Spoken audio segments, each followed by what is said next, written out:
Tá? Bom, pessoal, primeiramente, boa noite, parabéns a todos aí pelo Dia do Motociclista.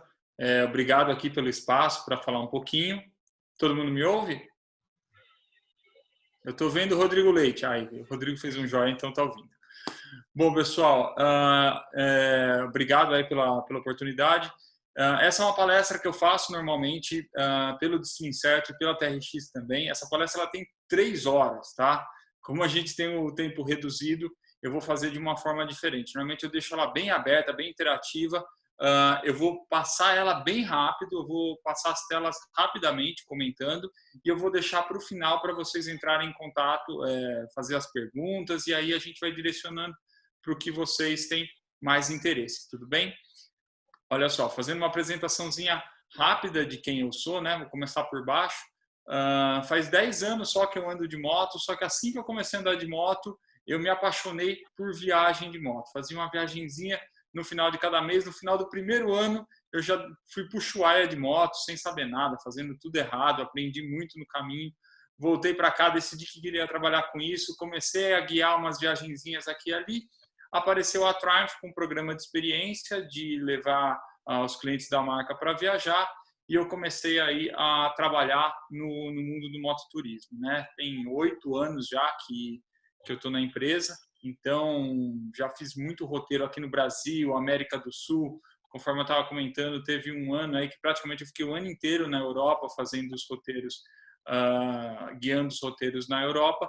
Então, acabei tendo a oportunidade de conhecer muitos lugares e ter essa experiência de trabalhar com grupos, de guiar e de tudo que está envolvido aí nesse trabalho de guia e de tour leader, né, como eles costumam chamar, tá?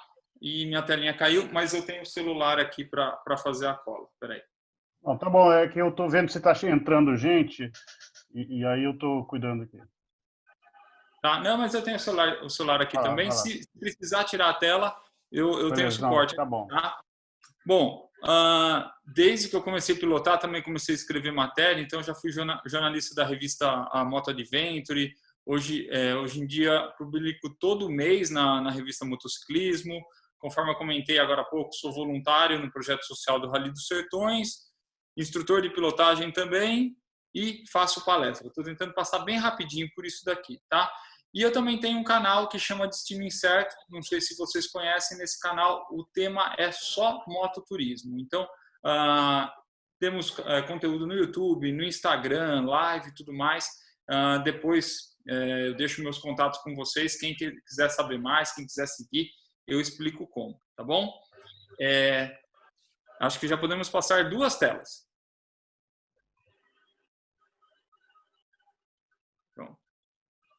Bom, aqui eu falaria um pouco mais a respeito da TRX, eu vou deixar um pouco mais para as dúvidas, né, para a gente falar mais sobre o assunto. Então, a TRX é o programa de experiências da Triumph.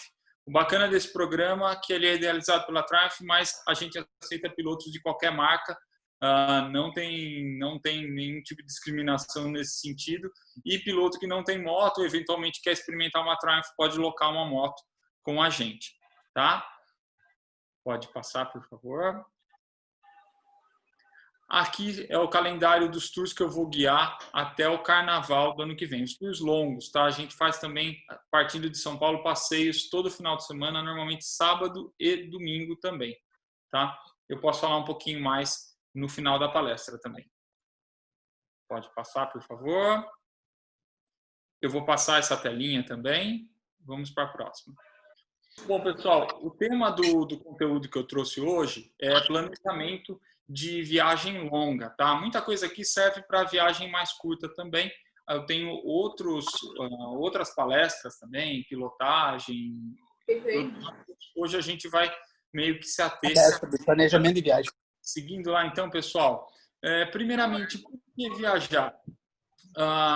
Antes de sequer preparar a moto, procurar o destino e tudo mais, a gente tem que primeiro refletir qual que é a nossa expectativa em cima da viagem, o que a gente pretende dessa viagem. Eu acho que vocês tiveram aí algumas oportunidades de viajar em grupo e a gente sabe que muitas vezes a gente sabe o destino, sabe a data, sabe às vezes até o roteiro que vai, e chega lá no dia, o grupo desentende porque um queria andar muito rápido, aproveitar a cilindrada da moto, o outro queria parar para tirar foto, o outro queria fazer gastronomia, o outro queria fazer compra, o outro queria andar de moto o dia inteiro, o outro queria fazer paradas mais curtas. Então, é muito importante, até para quando a gente viaja sozinho, a gente parar e pensar o que eu espero dessa viagem e trazer isso para o planejamento. Quando a gente faz isso, a gente customiza a viagem para atender ela da melhor forma possível. Não é simplesmente entrar num vídeo de YouTube ou entrar lá numa agência de turismo, pegar o roteiro, baixar e sair fazer. Às vezes a gente deixa de fazer uma viagem que pode ser extremamente agradável para a gente para copiar uma viagem que já existe e que poderia ser mais interessante, tá? Outra coisa importante, pessoal, é como a gente vai fazer essa viagem. Tem muita diferença entre fazer uma viagem sozinho, com a garupa, uma viagem guiada, uma viagem em grupo. A viagem guiada, eu acho que ela é um pouquinho mais específica, porque tem uma agência, tem um guia, tem todo um trabalho por trás ajudando para que essa viagem aconteça. Então, nesse caso, é muito tranquilo o cliente, no caso, não se inteirar em absolutamente nada da viagem, chegar lá sem saber o que vai fazer e ainda assim ter uma experiência muito boa. Nos outros formatos é um pouquinho mais complicado. É muito importante que o piloto ele participe dessa parte do planejamento, ele seja atuante nessa parte do planejamento, tá? Porque a viagem vai requerer dele conhecimento, técnica, equipamento e tudo mais. Não tem uma pessoa necessariamente pensando por ele. Quando a gente vai sozinho, definitivamente a gente vai ter que ver tudo, a gente vai ter que descobrir tudo que a gente vai fazer. Quando a gente vai com a garupa, garupa em grupo, eu sugiro sempre a mesma coisa. Envolve o grupo, envolve a garupa desde o começo do planejamento. Não vai deixar para descobrir lá no meio da estrada que a pessoa não quer fazer isso ou que a pessoa tinha outra expectativa, conforme eu comentei mais acima. Em grupo, eu costumo dizer que a coisa mais legal é antes da viagem, pega 1 mês, 2 meses, se for uma viagem muito longa, 6 meses antes, junta o grupo em casa, abre uma garrafa de vinho, abre o mapa na mesa, comentem sobre o que todo mundo quer fazer. Aquele cara que mexe mais com a internet vai lá e pesquisa os destinos. O cara que é mais matemático abre as planilhas e começa a tabular tudo. Dessa forma, a viagem vai ficar sempre muito melhor, porque ela foi feita a 4 mãos. E a outra vantagem disso é que o grupo inteiro vai estar inteirado.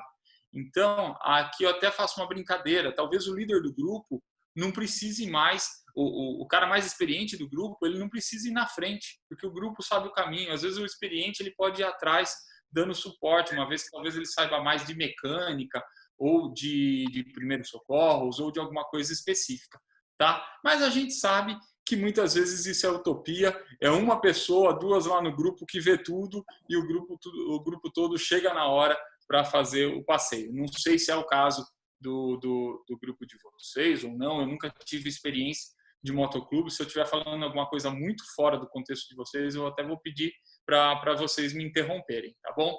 Mas, enfim, a dica aqui é envolva todos os interessados no planejamento, tá? Quando a gente vai fazer uma viagem longa... Ixi, ainda tô na tela.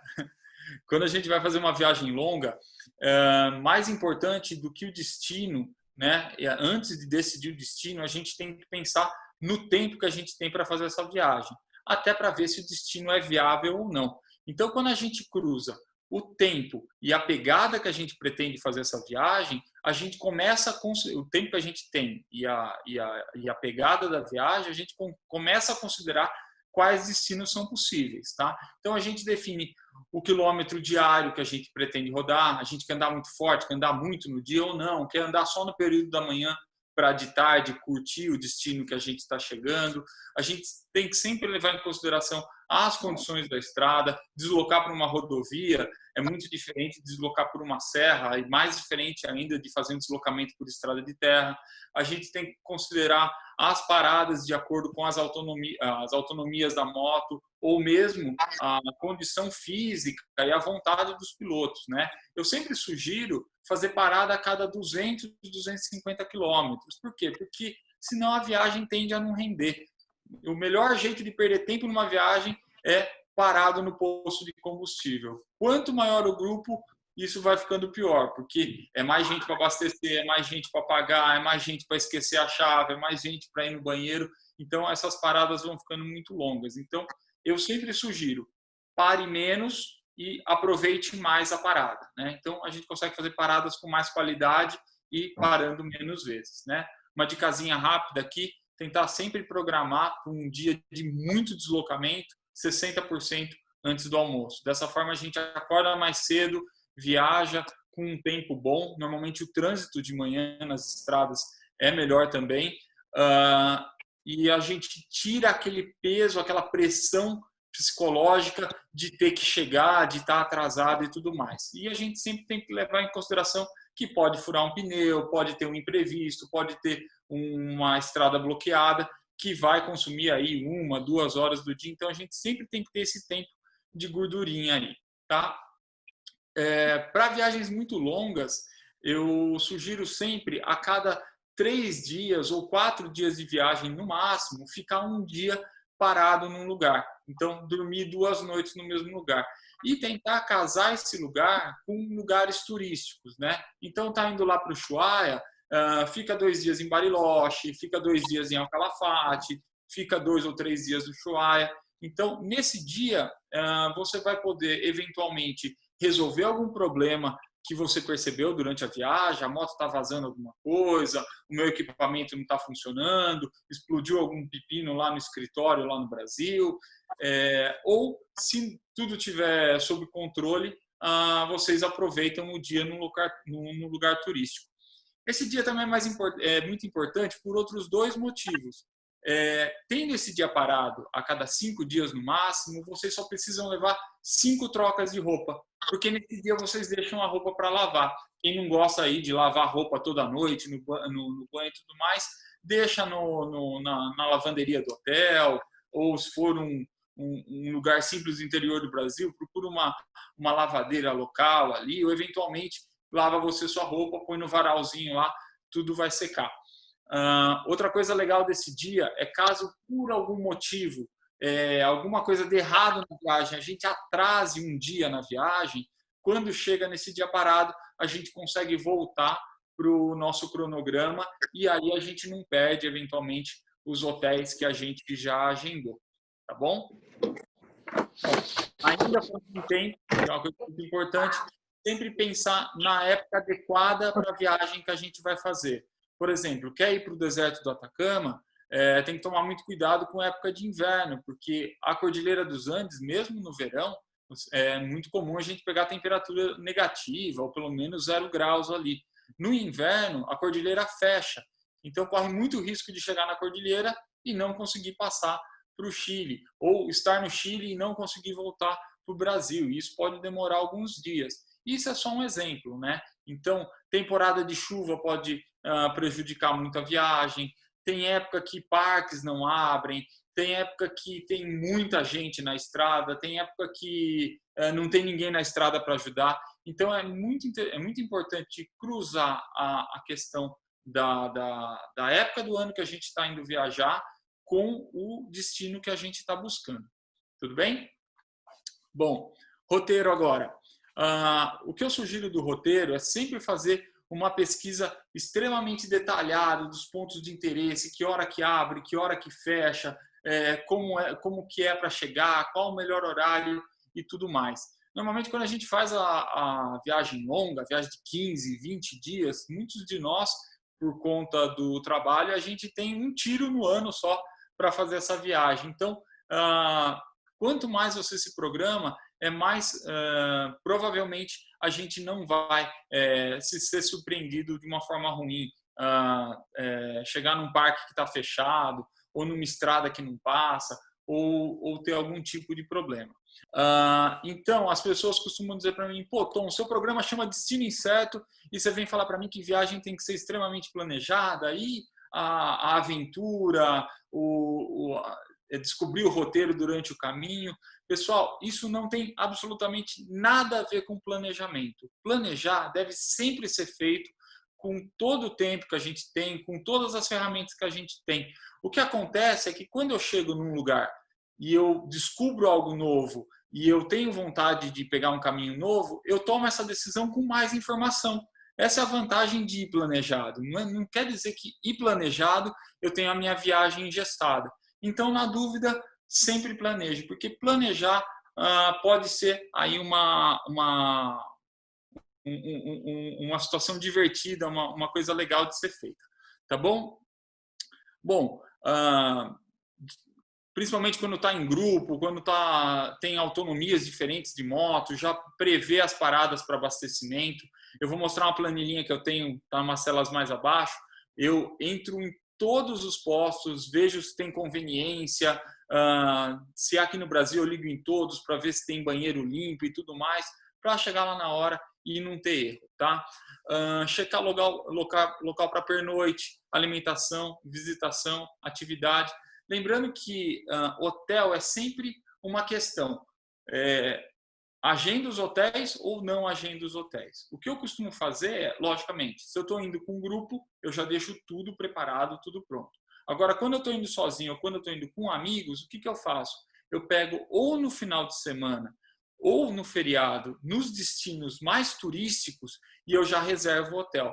Porque normalmente eu não vou conseguir. Esses hotéis são muito disputados e eu não vou conseguir o hotel que eu quero, um hotel bom nessas datas, né? E aí, no planejamento, o que eu costumo fazer também?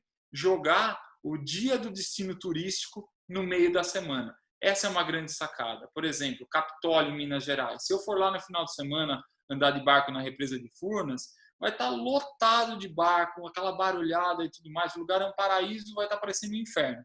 Se eu for no meio da semana, eu tenho a represa de Furnas, as cachoeiras, os canyons só para mim. Então, isso daí pode ser uma jogadinha para ter mais oportunidade e até para economizar, porque uma vez que você está indo fora da temporada e em grupo, você tem argumento aí para negociar com o hotel, tirar o custo do guia ou fazer um descontão para o grupo, fazer uma negociação boa, tá? Bom, definir estradas e rotas, lembrando que que nem sempre a estrada mais rápida é a melhor estrada, tá bom? Vamos para a próxima?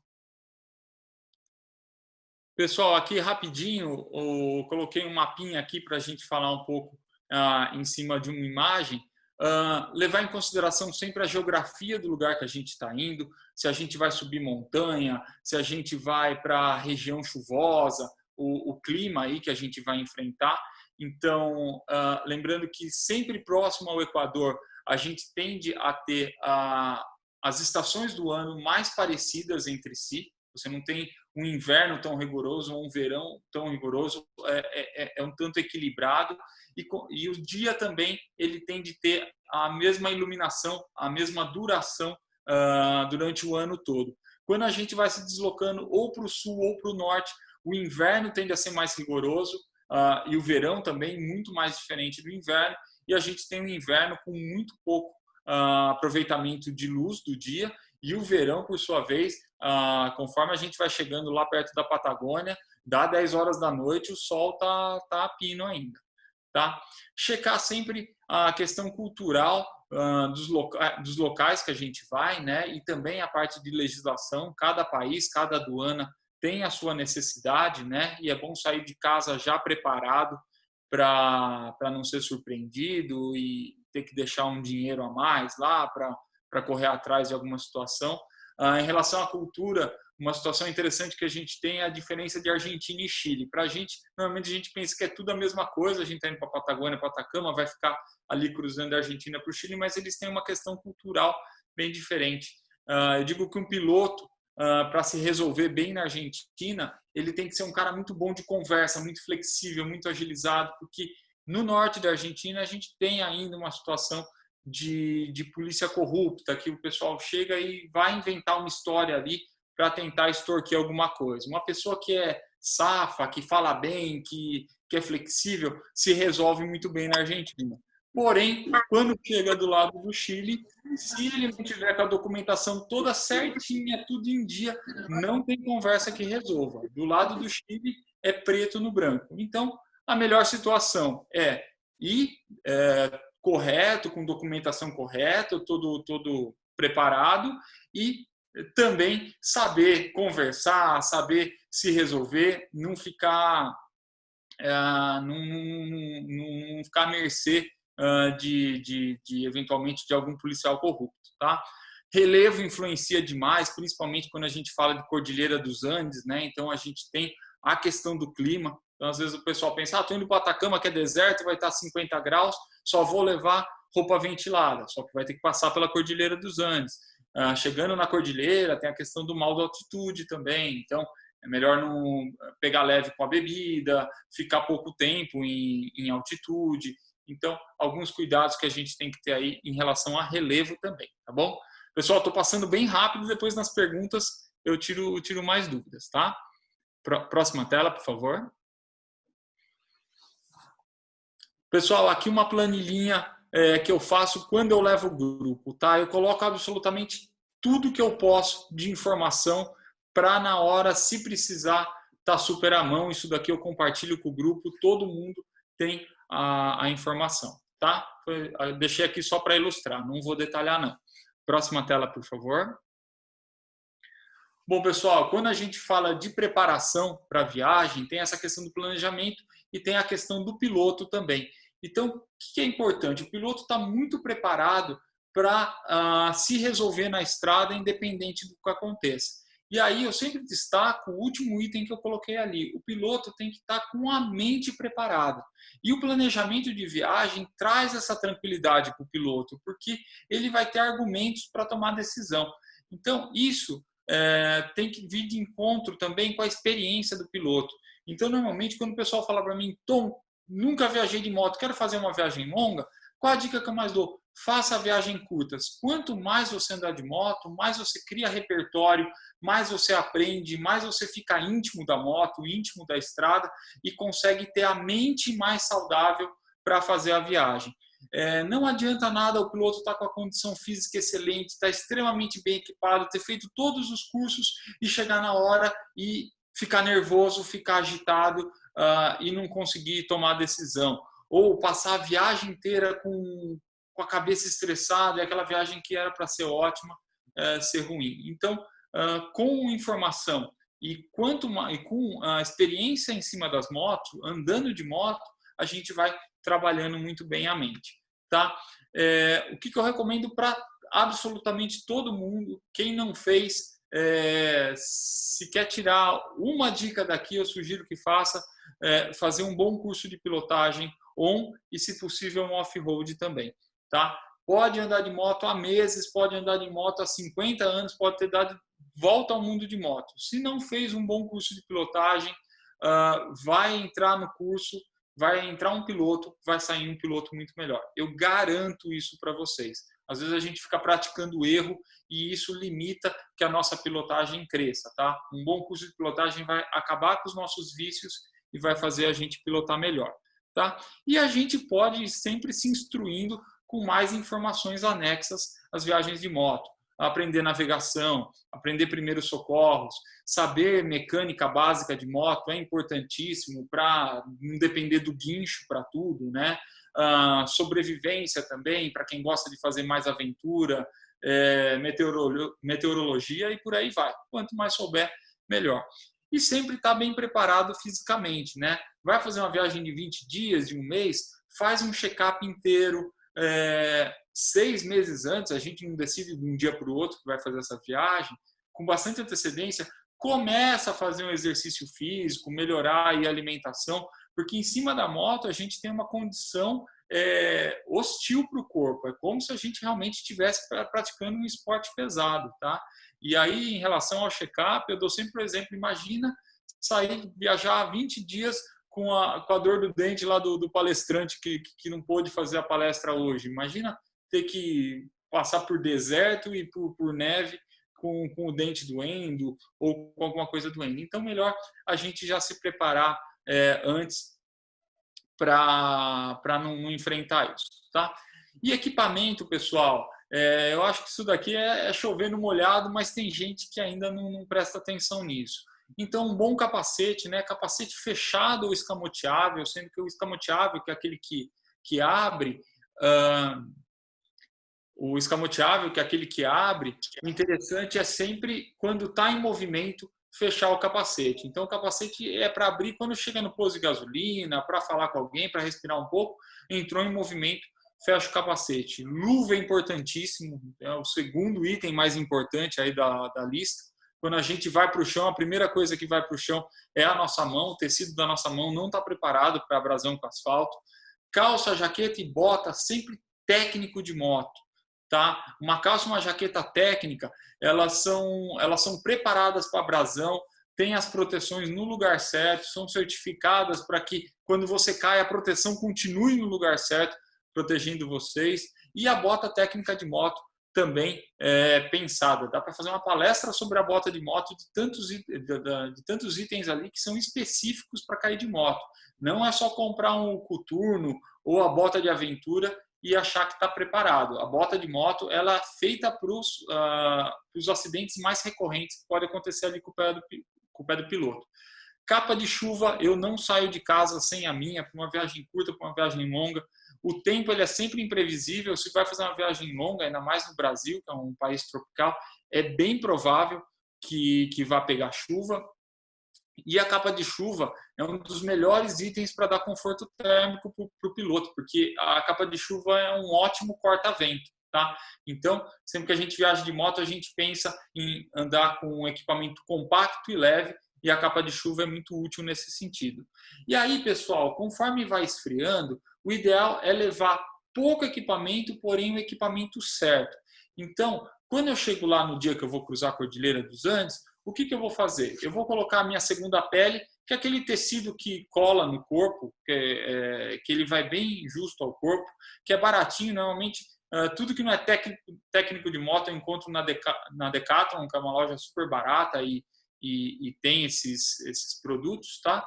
E um fleece, que é esse agasalho que eu estou usando aqui hoje, alguns chamam de polar, moletom.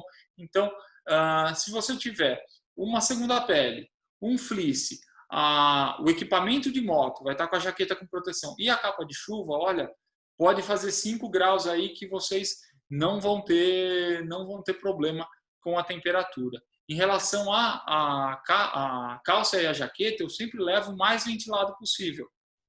Para quando eu chegar no clima quente, eu tiro a segunda pele, o fleece e a capa de chuva e estou com o equipamento bem ventilado. Tá? Balaclava é muito bom por uma questão de higiene, conforto térmico também. E a pescoceira, que além de proteger contra o frio, também protege de um bicho que bata ali, de alguma pedrinha da estrada. Eu já vi muita gente sofrendo com isso, tá bom? Próxima tela, por favor. Bom, pessoal, e o que a gente faz a respeito da nossa moto? Se a gente fizer uma boa revisão antes da viagem, 90% dos problemas estão resolvidos. Eu garanto para vocês. E o que é importante fazer nessa revisão? Se vai fazer uma viagem longa, está indo para Atacama, está indo para Buenos Aires, está indo para Machu Picchu, está indo para longe, não é hora de economizar. A viagem ela vai ser cara de todo jeito. É uma viagem que a gente vai gastar muito de gasolina, vai gastar muito de hospedagem, de alimentação e tudo mais. Então, não faz sentido economizar na manutenção da moto, porque é uma questão de segurança, né? A gente não vai se machucar, a gente não vai sofrer um acidente, e porque fatalmente, se a gente não investir nessa manutenção, a viagem toda planejada e todo o investimento vai por água abaixo. Então, o que é importante fazer nessa revisão? Ir lá na concessionária de vocês ou no mecânico que vocês confiam e falar exatamente quantos quilômetros vocês vão rodar, quanto tempo vai ser essa viagem, quais as condições, muito calor, muito frio e tudo mais, e mandar o mecânico fazer absolutamente tudo. Tudo que é item que desgasta, pneu, pastilha, óleo, filtro, tem que estar de acordo com o quanto vocês vão rodar. Lembrando que normalmente nessas viagens a gente coloca muita mala em cima da moto, muitas vezes vai com a garupa. Tudo isso é uma condição diferente da que a gente está acostumado a andar com a nossa moto, né? O pneu vai desgastar muito rápido, a pastilha de freio vai desgastar mais rápido. Então, é sempre bom fazer essa revisão e botar aí uma gordurinha de bastante quilometragem para a moto não abrir o bico antes de terminar a viagem, tá bom? Em caso de viagens muito longas, eu recomendo já pensar onde vocês vão fazer a manutenção da moto de vocês, caso tenha que trocar um óleo ou trocar um pneu. E nesse caso, já procura a oficina pela internet, já entra em contato, já pede o pneu, a pastilha, o óleo que vocês forem precisar e já deixa agendado o serviço. Por quê? Porque quanto mais para longe a gente vai, menor é a probabilidade da gente achar o item específico que a gente precisa nas nossas motos, principalmente quando a gente fala aí de Triumph, BMW, Harley Davidson. Essas motos elas têm coisas que são muito específicas e mesmo que haja uma concessionária lá, é muito comum chegar lá e não ter o produto à pronta entrega. Ou chegar lá e por ser virada do ano, ou ser Natal, ter uma fila de dias para fazer, é um lugar turístico. Então, já liga, já encomenda, já deixa comprado e já programa esse serviço para não perder um dia de viagem aí, passando raiva em oficina, tá bom? Adaptação, pessoal. Evitem ao máximo adaptar a moto. A moto foi pensada pelo engenheiro para ser uma solução muito boa. Quanto mais a gente mexe na moto, a gente dá mais chance de acontecer algum problema. Tudo que a gente adapta é a primeira coisa a quebrar. Nas minhas motos, o que eu faço? Coloco um protetor de motor, que é importante ali para uma queda, não condenar a moto. O cavalete central, que vai ajudar a gente bastante na viagem, vou falar um pouquinho mais para frente. E eu tenho aquele Bigfoot, que é o alargador do pezinho, que quando a gente vai para deserto, praia, fazer mais off-road, às vezes a gente não tem onde apoiar o pezinho, é uma mão na roda. De resto, eu não mexo em mais nada na minha moto. 50 farol de milha, protetor do protetor, raios, esse tipo de coisa. Se não for absolutamente necessário, a minha sugestão é não colocar. Invistam no curso de pilotagem, que vai melhorar mais a experiência de vocês do que esse monte de equipamento, tá bom? Próxima tela, por favor. Bom, pessoal, o que o piloto precisa levar? Uma coisa que é muito legal, pessoal, essa foto aqui foi no Cruzando o Jalapão, seguindo o Rally dos Sertões, a gente encontrou essa iguana aqui no meio da estrada, né? Então a gente parou e fez a foto. Bom, o que é importante? Sempre ter um checklist pronto, né? Não necessariamente o meu checklist vai ser igual o de outro piloto. Então, cada um sabe as necessidades que tem e tendo o checklist pronto, antes da viagem não vira aquela loucura para montar o passeio, né? A gente simplesmente segue esse checklist. Roupa, conforme eu comentei para vocês, camiseta, cueca e meia são 5 unidades no máximo, porque a gente vai ter aquele dia parado para lavar toda a roupa. Ainda assim, a gente pensa nas atividades que a gente vai fazer na viagem e tenta sempre levar roupa mais leve e que seja mais compacta. Então, esses tecidos como dry fit, esses tecidos sintéticos são ótimos nesse sentido, tá? Levar somente o necessário. Calça, eu levo uma só, que é aquela calça não é dry fit, é aquela calça de esporte que vira bermuda. É uma calça, uma bermuda e está resolvido, tá? Celular, né? Então ficar esperto na questão do roaming, se você vai conseguir fazer a ligação no lugar que você vai estar, se tem sinal, ou se seu plano atende o país que você está visitando. Como que você vai manter esse celular com bateria? É sempre muito importante ter o celular para algum socorro. Eu sugiro investir no 12 volts da moto, né? Se a moto de vocês tem, ou precisa de um adaptadorzinho lá, vai manter aí o celular com carga o tempo todo. Ele já resolve a questão de fotos, hoje em dia cada vez menos. Eu sou fotógrafo de formação e eu abandonei a Canon, as lentes, porque é muito trambolho, é muita coisa para quebrar, para esquecer, para acabar não usando, sendo que o celular cada vez mais vem com recursos aí para fazer essa questão de foto e vídeo, tá? E hoje em dia a gente tem muito aplicativo legal no celular durante a viagem. Tem aplicativo que calcula pedágio, tem aplicativo para divisão de contas em grupo, que é ótimo, economiza um tempo e é super confiável. 1 milhão de aplicativos de GPS, tem muita coisa legal para quem viaja de moto, tá? Bom, navegação, aí todo mundo pergunta, pô, celular ou GPS, ou mapa, ou placa, informação local. Pessoal, vamos aproveitar o melhor de todos os mundos. Eu acho que quem não tem GPS, hoje em dia, eu não sugeriria investir. Mas quem tem o GPS tem uma vantagem, que o GPS ele é mais robusto, ele está ali instalado na moto, ele pode ser operado de luva, você deixa o mapa pré-definido ali, então ele tem algumas vantagens. Porém, os apps de celular cada vez mais vêm suprindo essa questão do GPS. Os celulares também, hoje em dia, muitos são à prova d'água, à prova de poeira, vêm com capinhas super resistentes, né? Então, hoje eu não investiria mais no GPS, mas como eu tenho, eu aproveito bastante dos recursos, tá?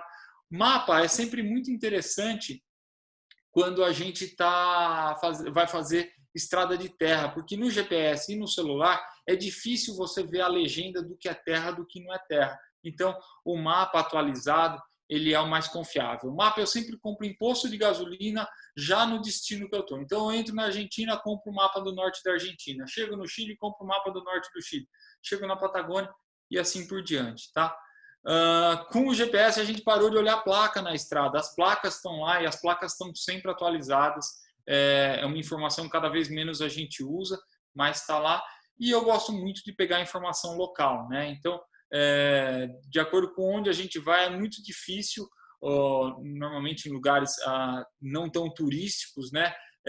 Achar na internet o melhor restaurante ou o que está funcionando ali no dia, na hora. Eu gosto muito de pegar informação local.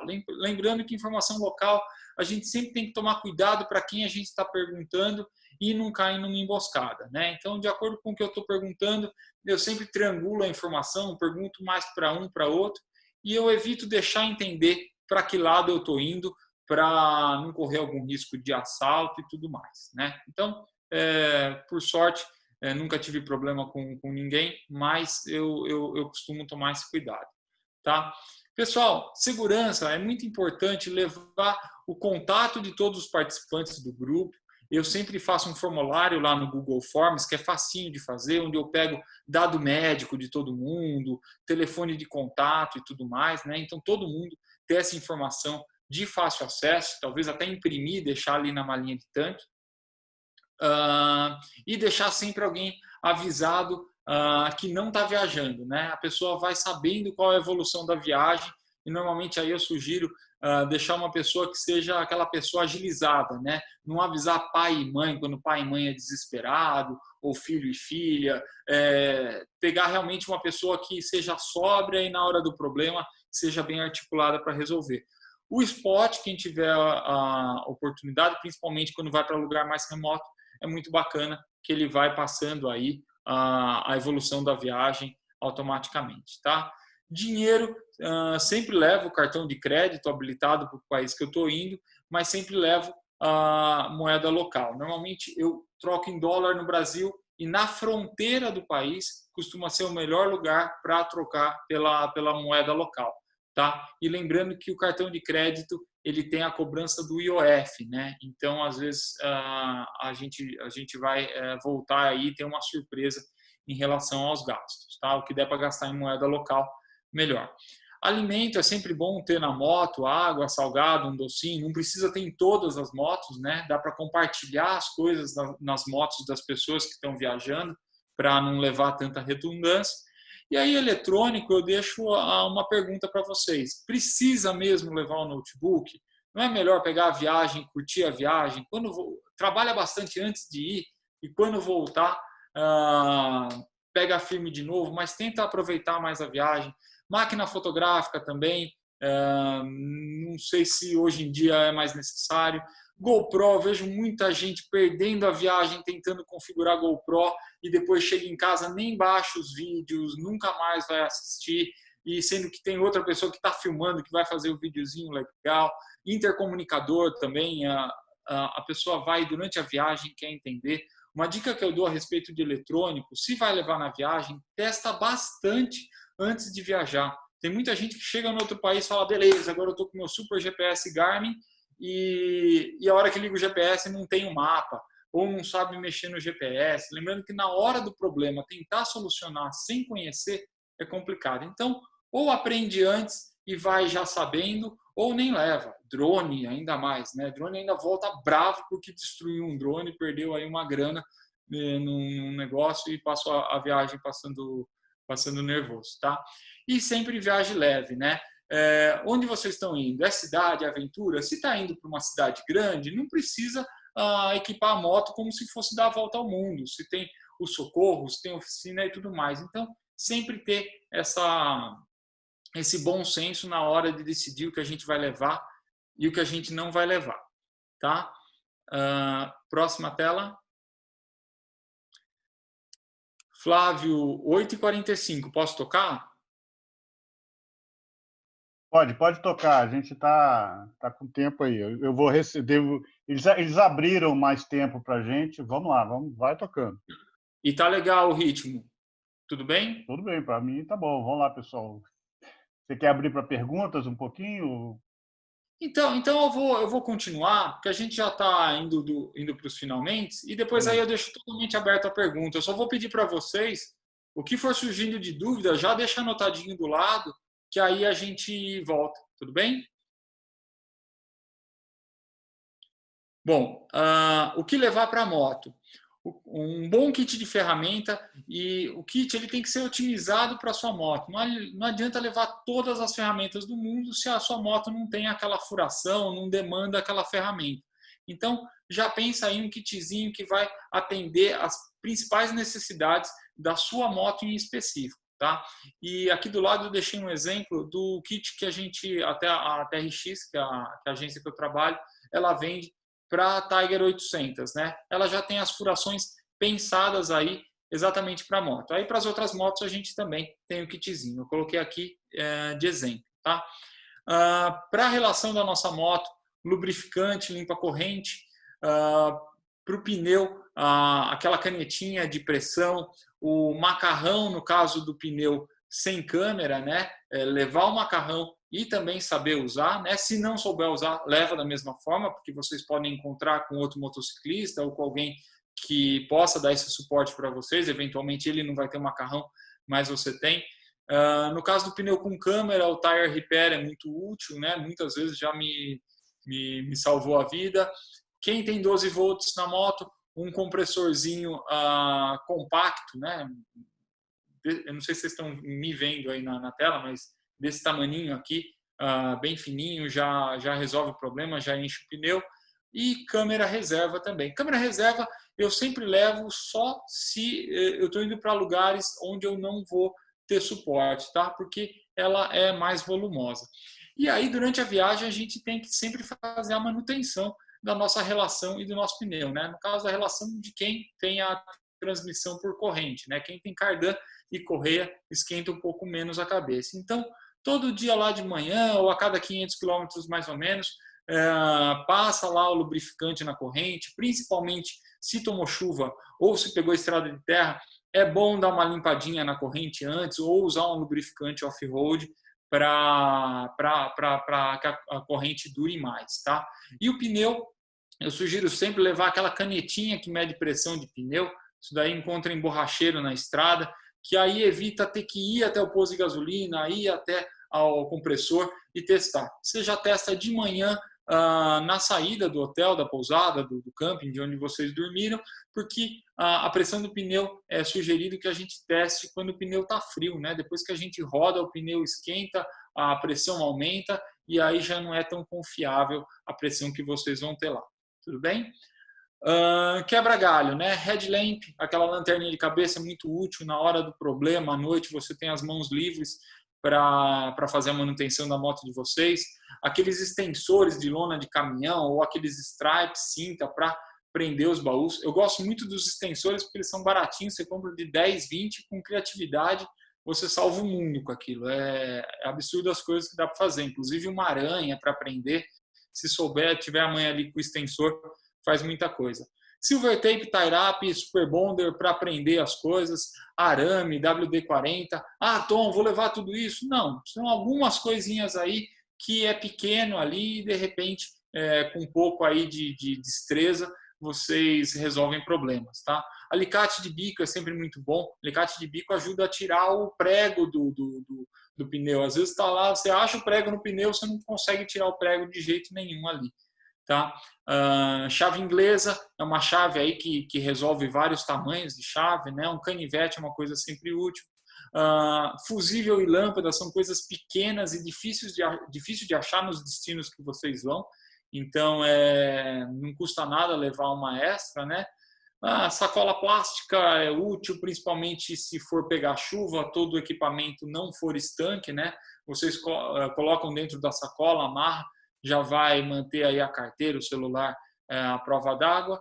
E é sempre bom levar um paninho, um tapetinho, quando vocês forem fazer a manutenção, arrumar alguma coisa na moto de vocês, se for o caso, vai colocando os parafusos ali, o que vocês forem tirando da moto, as coisas, para que não se perca na grama ou na areia, e vai montando ali da mesma forma que vocês desmontaram a moto. Quem não tem muita prática, uma sugestão é: tirou um parafuso, faz a foto, tirou outro parafuso, faz a foto. Então depois é só ver as fotos de trás para frente e vocês sabem como montar a moto de vocês.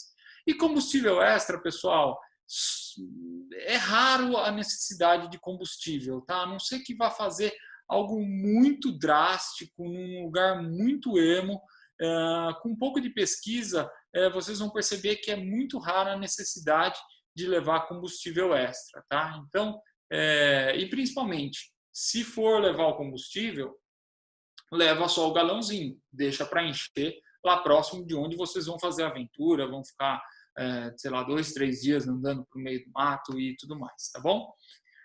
Próxima telinha, por favor. Pessoal, não vou me alongar nessa tela. Se vocês fizerem perguntas, eu respondo.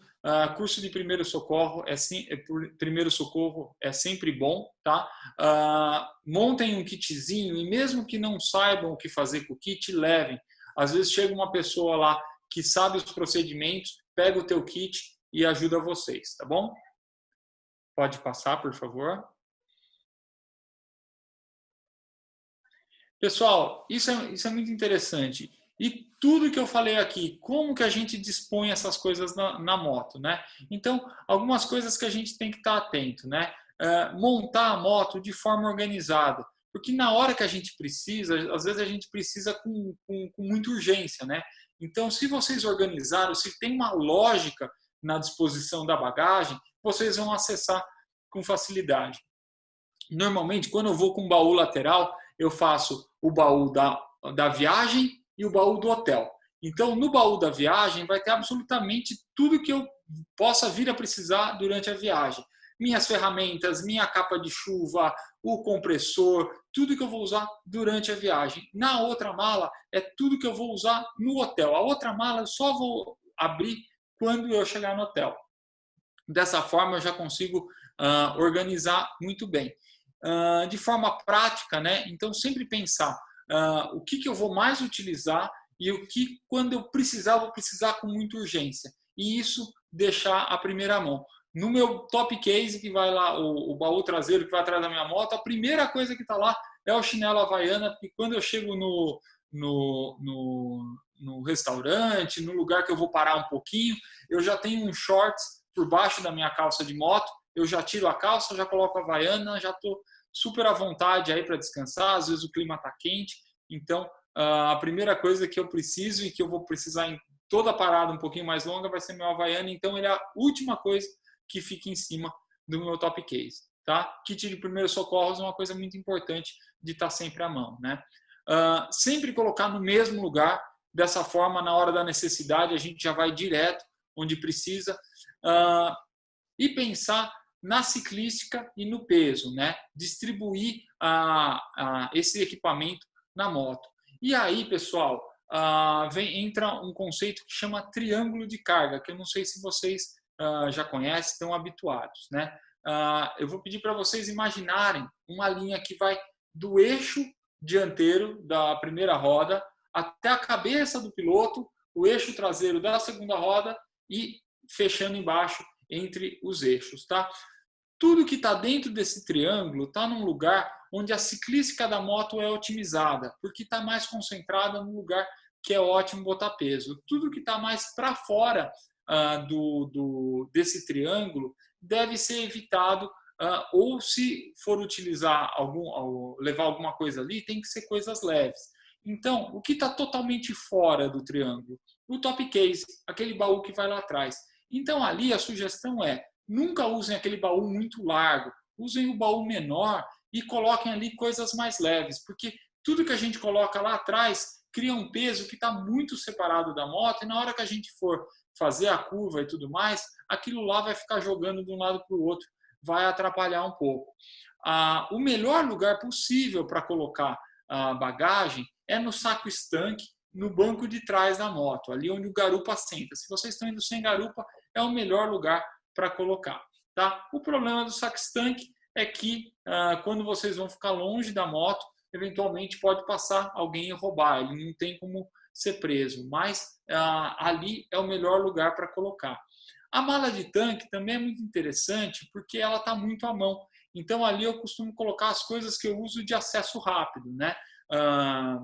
A documentação, o celular, as coisas ali, o dinheiro do pedágio, coisas ali que eu vá precisar rápido. E também eu evito colocar muito peso ali, porque ela também está muito alta, né? Ela aumenta o centro de gravidade da moto, tá? Ali sobre o tanque.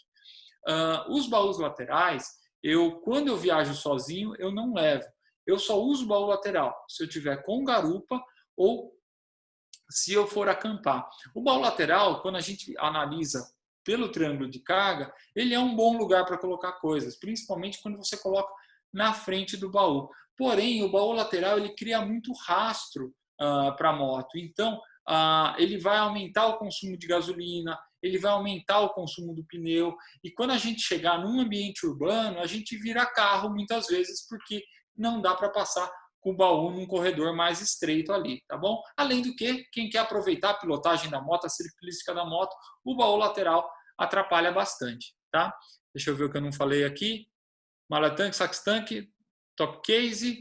Top case, pessoal, quando vai fazer um off-road muito pesado, muito agressivo, o top case ele não é interessante, porque a traseira da moto tem um jogo, o suporte do top case joga mais, o top case joga mais ainda. É muito normal o top case quebrar quando vai fazer off-road, tá? Off-road mais pesado. Lógico, vai fazer uma entradinha de restaurante rural, uma terrinha batida, principalmente se for de metal, não tem problema nenhum, tá? Agora, se for fazer algo mais pesado, eu sugiro não levar o top case, tá?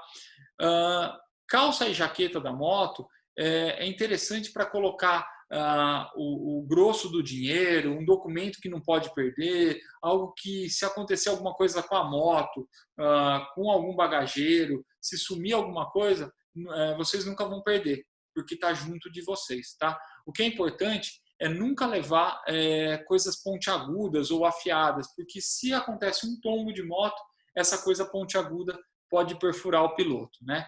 Então, usar esses bolsos com bom senso. Tem a pochete também, que eu acho muito útil, eu sempre levo pochete, mas se não tem o hábito, eu recomendo não levar, porque é mais uma coisa para enroscar, é mais uma coisa para perder, é mais uma coisa para deixar aberta e cair coisa. Então, é aí mais um porta-volume, mas fica a critério de cada um usar ou não, tá? Vamos que vamos. Ótimo, conseguimos. Bom, pessoal, eu vou abrir agora para quem quiser tirar alguma dúvida. Espero que tenham bastante dúvidas aí, que eu possa ajudá-los, tá? Deixa eu ver aqui dessa tela. Aqui tem os meus contatos. Eu vou falar rapidinho das viagens que a gente tem esse ano. Agora, em agosto, a gente tem o Tour do Velho Chico, que é uma viagem muito legal, que a gente acompanha todo o curso do Rio São Francisco. Então, a gente sai aqui de São Paulo, faz Capitólio no primeiro dia, que tem as represas, depois sobe a Serra da Canastra, o rio nasce lá em cima, vai para Pirapora, a cidade histórica do Rio, Bom Jesus da Lapa, aí na Bahia, que é a sede de vocês, né? Que tem o Santuário nas Cavernas, fica 2 noites na Chapada Diamantina, Juazeiro Petrolina, visita o cenário da Guerra de Canudos, faz os canyons do Xingó, faz a Foz do São Francisco. É a viagem mais interessante do meu ponto de vista que eu tenho para oferecer a vocês, tá? Ouro Preto no feriado, um tour com bastante cultura, com bastante história. O Rio do Rastro, que a gente faz várias vezes no ano, né? É o principal destino de mototurismo aí do Brasil, né? Passando por várias serras, Estrada Graciosa, Dona Francisca, Serra do Corvo Branco, e comendo de toda a comida típica dos lugares que a gente passa. O Vale Europeu, que é um lugar maravilhoso, as estradas mais lindas do Brasil, fica no coração de Santa Catarina. Os ciclistas vão muito para lá. No mundo de moto ainda é um lugar desconhecido. Eu tive a oportunidade de ir há um mês atrás e fiquei emocionado mesmo. É muito bonito. Parece que você está no centro da Europa, lugar de colonização italiana e alemã. Estrada Real, então a Estrada Real inteira passando por off-road e tudo mais. Esse tour está muito bacana. Sertões Social, que eu comentei com vocês, seguir o Rally dos Sertões, ajudando as comunidades carentes. A gente vai ver como vai ser esse ano por conta da questão do isolamento, da pandemia. Provavelmente a gente vai montar um formato um pouco diferente. Tiradentes, que é uma viagem resumida ali da Estrada Real e de Ouro Preto. O Uruguai foi uma experiência muito bacana que a gente teve no Carnaval, um tour maravilhoso, e a gente repete aí no final do ano. Natal e Réveillon e Gramado nas Serras Gaúchas, e Carnaval do ano que vem, Atacama, saindo rodando aqui de São Paulo e voltando pela Bolívia. Tá bom? E agora sim, fiquem à vontade para fazer perguntas. Desculpa o falatório sem parar aqui. Pronto, eu vou abrir o microfone de todo mundo aqui. Quem quiser fazer pergunta, fique à vontade. Estão ouvindo aí? Ô, Flávio. Oi, pode. Quem está falando? Aqui é o Otávio que está falando de Portugal. Tudo bem com vocês? Oi, irmão, tudo bem? Tudo já. É só uma curiosidade. Aqui, os grupos de motociclistas, quando vão fazer viagens muito longas, eles trocam as chaves reservas entre si, para caso algum perder, a chave reserva sempre está com um outro integrante do grupo. Muito bem pensado. Olha, aqui também as pessoas costumam fazer isso. Eu já vi o problema disso ter sido feito, porque às vezes um piloto decidiu sair do grupo, ou aconteceu alguma coisa com esse piloto que ele teve que ficar para trás, e nessa hora ninguém lembra da chave reserva. Muita gente pratica isso, mas eu já vi esse probleminha. Outra coisa também que eu não recomendo muito, tem gente que cola a chave reserva dentro da carenagem da moto. A probabilidade da chave cair dali é muito grande. Eu levaria junto ao corpo ou em algum lugar que tivesse bem protegido mesmo, tá? Tom, deixa eu te fazer uma pergunta. Normalmente, pela experiência dos grupos, do que eu já vivi, acidente acontece na chegadinha, quase na chegada. O cara vai fazer aquele viajandão e na hora da chegada ele já está cansado, ele já está naquela agonia e o acidente normalmente acontece na última milha. Qual é a recomendação que você dá nesses casos? Assim, você faz uma viagem, você está na agonia de chegar e ali você começa a fazer besteira, a fazer bobagem. Legal. Isso é verdade. A gente tem um índice de acidentes no primeiro dia e no último dia de viagem, normalmente. O primeiro dia, a pessoa dormiu mal porque está ansiosa, está louca para viajar, e chega na hora da viagem também está muito ansiosa. É onde a coisa acontece. E no último dia, o que acontece muitas vezes é que a pessoa acha que já chegou em casa e o corpo desliga. Ela começa já a pensar no próximo dia, que ela vai estar no escritório e tudo mais. Então, eu tenho um vídeo lá no canal, no Destino Incerto, que chama O Último Dia de Viagem. É só sobre esse fenômeno aí dos acidentes no último dia. O que eu sugiro é, no último dia de viagem, quando a gente planeja ele, via de regra, é um dia de deslocamento. Você já foi, já fez tudo o que tinha que fazer na viagem, é o dia de voltar para casa. Coloca alguma atividade nesse dia. Se esse dia for um dia interessante, a gente curte esse dia. A gente não vive esse dia simplesmente para chegar no destino.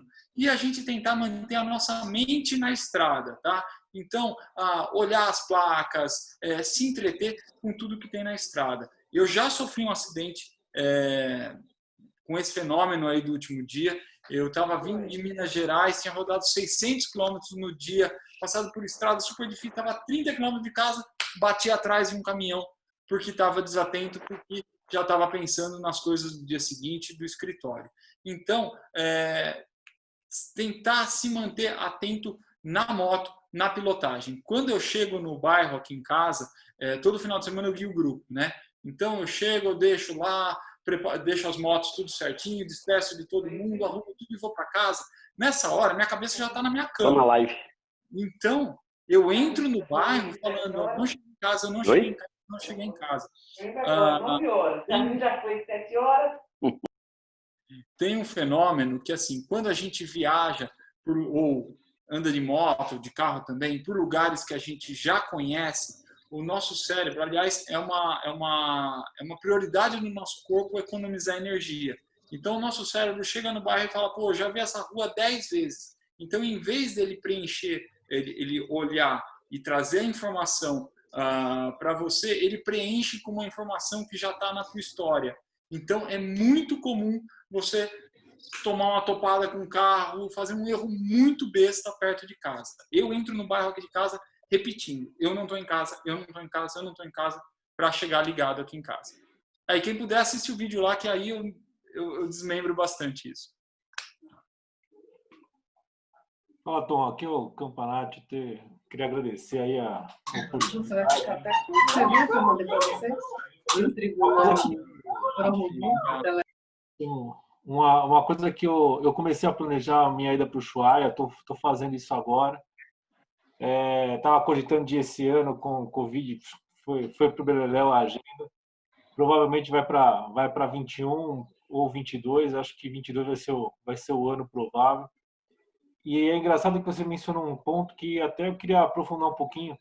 Eu tenho uma T120 e não tenho interesse de pegar uma cross grande, uma dig trail, nada disso. É fazer com a minha moto que eu gosto e que eu ando e tal. E a minha ideia é de utilizar a mala estanque prendida no banco traseiro e seguir viagem, né? Pelo que você está falando aí, nessa composição, puta, dá para ir tranquilo. Eu vou sem garupa, vou sem nada, não é um item que não vai faltar espaço de bagagem, porque no final uma mala estanque com a parte de ferramenta, roupa e uma bota resolve a parada inteira, né?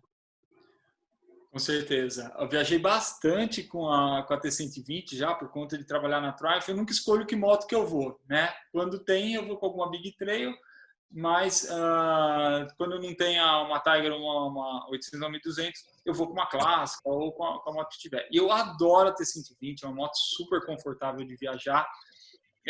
Eu acho que assim, alguns pontos de atenção, tá?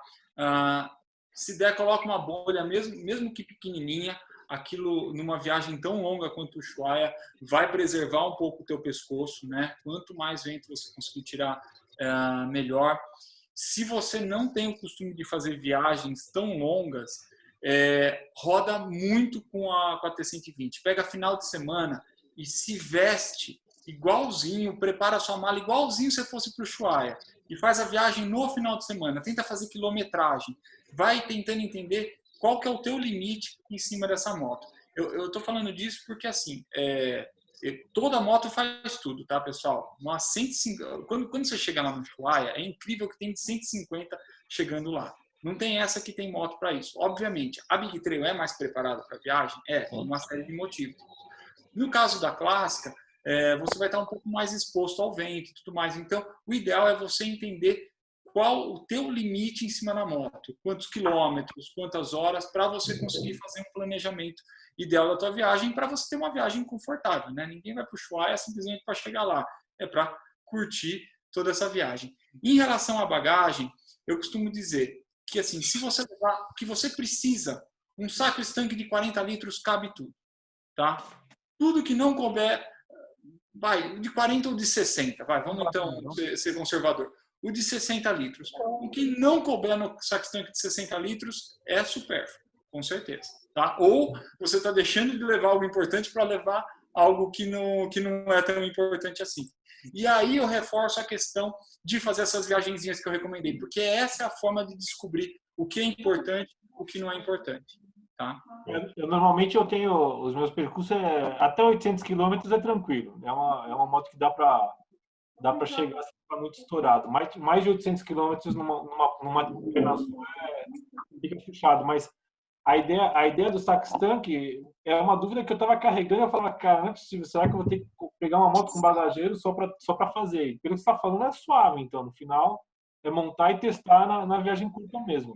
Então, assim, é e não é, tá? Cada piloto tem sua tolerância, tá? Então, assim, se você faz 800 por dia, faz 800 por dia, tá ótimo, está super bem em cima da moto. Então, você tem que entender quanto é que vai fazer um Ushuaia, tem 20, 30 dias de viagem aí. O que você vai levar te atende por 20, 30 dias. Então, é experimentar e ver se você, dentro do que você suporta, está dentro. A moto é ótima, maravilhosa de pilotar, pô, adoro a T120 e o saco estanque é suficiente para fazer uma viagem. Lembrando que coloca um dia parado a cada 5 dias. Dessa forma você renova a sua roupa inteira. Entendeu? Só nisso você ganha muito espaço. E também atenção naquela questão que eu falei do frio. Que, obviamente você vai enfrentar muito frio, mesmo indo... Aliás, provavelmente você vai no verão, né? Que é a época ideal para lá. Então, chegou na Patagônia, daí para frente vai ter... Porque assim, você pode ir pelo litoral, que é o que eu não recomendo. Tem que pelo menos ir ou voltar pela Ruta 40, que é onde está o maravilhoso da Argentina. Né? O Ushuaia não é o melhor está antes, né? Então, se for pela Ruta 40 ou pela Carretera Austral, por estar próximo à Cordilheira dos Andes, você vai passar por muito frio. Então, aí a gente tem que ter estratégia em o que levar. Então, fazer aquela técnica da cebola. Segunda pele, fleece e capa de chuva. Se for levar 2, 3 jaquetas, esquece. Não vai caber nunca. Seu sax tanque vai ser só a jaqueta, praticamente. Tá bom? E a bota é muito importante... ser a prova d'água, tá? Uma bota estanque também. Assim. Tom, eu gostaria de iniciar agradecendo porque, claro que você não sabe porque você está lá fazendo seus vídeos e coisa nada, mas que você quebrou um galhão para mim inacreditável, que foi a primeira viagem longa da minha esposa. E o teu vídeo que você fez explicando o que a garupa deveria levar ou não dentro, esse vídeo foi foda, velho. Legal. Me ajudou muito.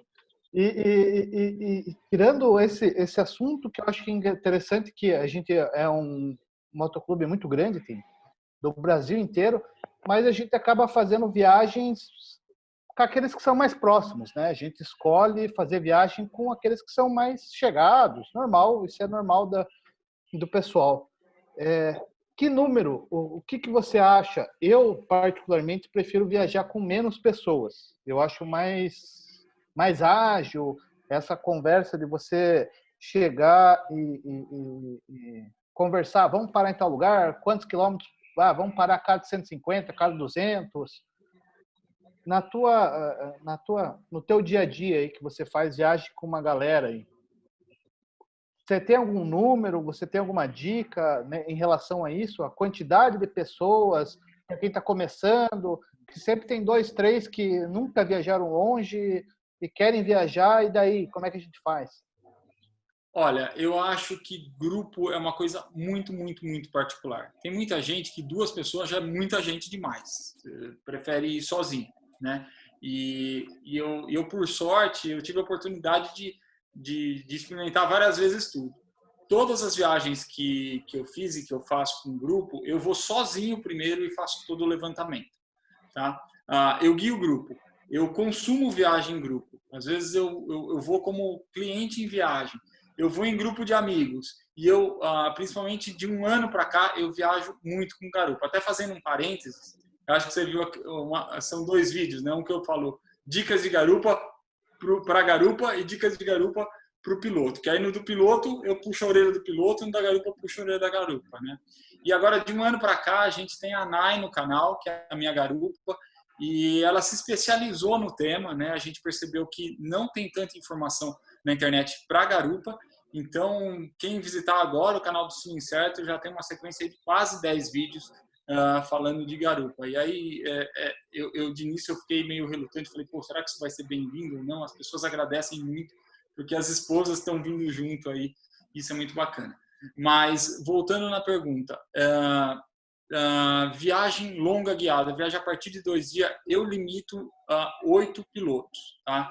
É o máximo que eu entendo que eu consigo guiar com segurança, com qualidade, tá? Mais que isso, eu acho muito. Eu já acho 8 bastante gente. Um grupo ideal, com uma viagem muito longa, eu diria que são 3 pessoas, tá? Vão ser amigos, com 3 pessoas você alinha tudo muito bem, você filtra quem está indo com você, sabe? Você tem 1000 amigos, se são os 2 que estão indo com você, então já são pessoas que já estão mais entrosadas com você. E tem 2 vantagens técnicas em ter 3 pessoas. No caso de um acidente, de um problema, um presta socorro e o outro busca socorro, tá?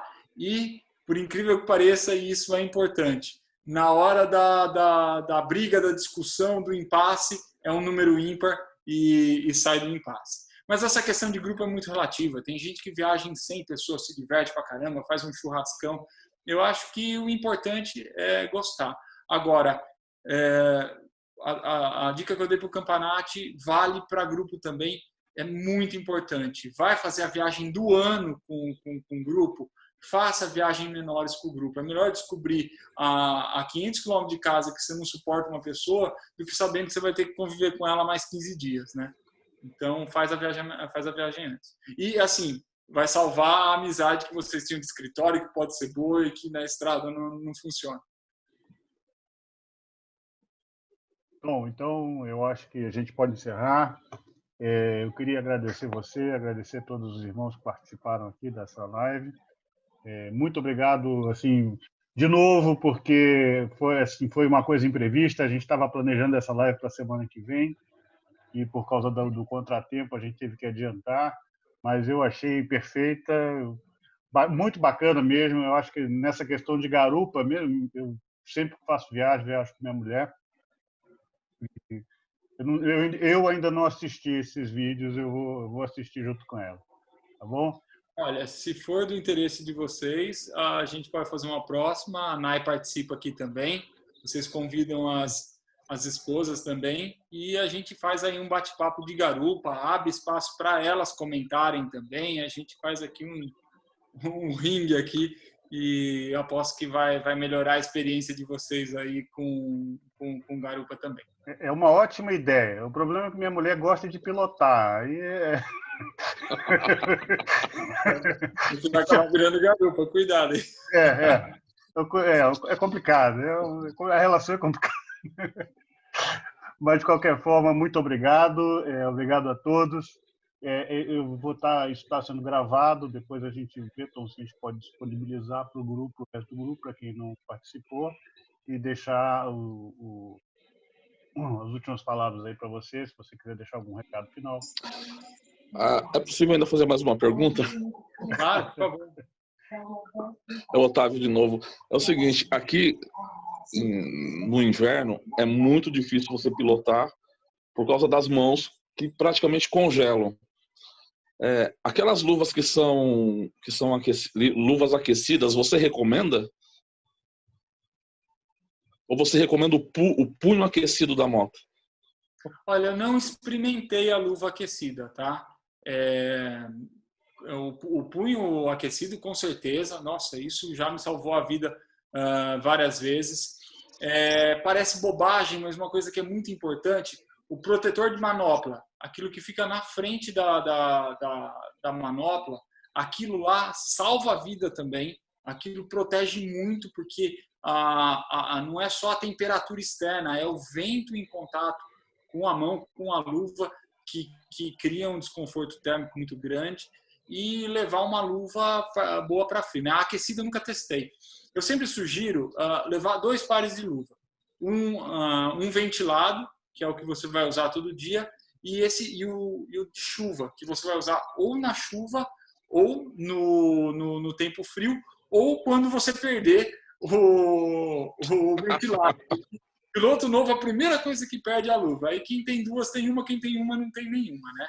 Mas a luva aquecida, infelizmente, não experimentei ainda, não tenho como opinar a respeito. Ok, muito obrigado. Meu irmão, eu te falo uma coisa, a manopla aquecida, eu já cheguei a ir de São Paulo até Florianópolis, debaixo de chuva, temporal, cara, e chegar com a mão zerada, cara. É uma frescura que vale cada centavo. Aqui não é frescura não, viu? Aqui é necessidade. Eu sei. Somente no inverno. Vai cruzar eu fiz uma viagem de Lisboa para onde eu moro, que é perto de Porto, e era no inverno. A cada 50 quilômetros eu tinha que parar, tirar as luvas e aquecer a mão no motor da moto, porque eu não estava aguentando. No tanque, Vai subir a Serra da Estrela no inverno lá, ver o que é bom. Vou fazer isso, fica tranquilo. Pô, no verão eu peguei neve na Serra da Estrela, no inverno, não sobe. Eu não dei muita sorte, eu subi 2 vezes lá para ver aquilo tudo nevado, cheguei lá, falou, não, que nesse verão não teve neve. Nesse verão não teve neve. Eu falei, não vale, pô, vim até aqui. Mas, olha, eu dei sorte, eu peguei um pouco de neve, mas eu fui de carro. Ah, tá. Tem uma historinha, uma vez eu estava com um grupo no Atacama, né? A gente estava em 2 guias e o nosso carro de apoio quebrou. E a gente tem aquele passeio por os geysers de Altátil. Não sei se vocês já viram, né? Aquela atividade vulcânica que joga o vapor a 15 metros de altura. E essa atividade acontece bem cedinho de manhã, até por volta de umas 6, 7 horas, né? Então a gente tem que madrugar para ir lá, porque são 80 quilômetros de terra, né? E aí era a minha primeira vez no Atacama, né? E o carro quebrou, né? A gente sugere esse dia todo mundo ir de van, né? Porque é desagradável, acordar de madrugada, temperatura fria e estrada de terra, não é todo mundo que pilota, né? E aí ficou faltando um lugar na van. Eu falei, não, sem problema, vou eu, né? E tava nos 12 graus em São Pedro, às 4 da manhã. Eu falei, não, nem tá tão frio assim, né? Peguei, fui com uma luva ventilada, minha moto na época não tinha a manopla aquecida, e aí eu fui subindo à noite e tal, porque vai subindo o terreno, né? Aí foi baixando 10, 9, 8, 7, 6, esfriando, eu passando um frio. Quando chegou em 3 graus, falei, pronto, agora eu morri. Em 3 graus foi desesperador. Abaixou para menos 6 graus, que para mim não fez diferença nenhuma. Em 3 graus, já eu estava louco para parar para fazer uma foto, e o sol começou a nascer atrás da Cordilheira dos Andes, e ficou aquele recorte da cordilheira, assim, a coisa mais linda do mundo. Eu falava, se eu tirar a mão do guidão, eu não consigo mais manusear, né? Então eu tinha que ir segurando, porque os dedos estavam duros, né?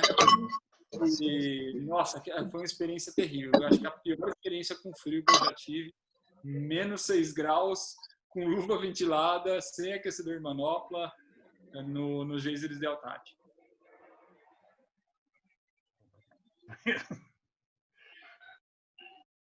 Ok. Alguém quer mais fazer alguma pergunta? Vamos finalizar?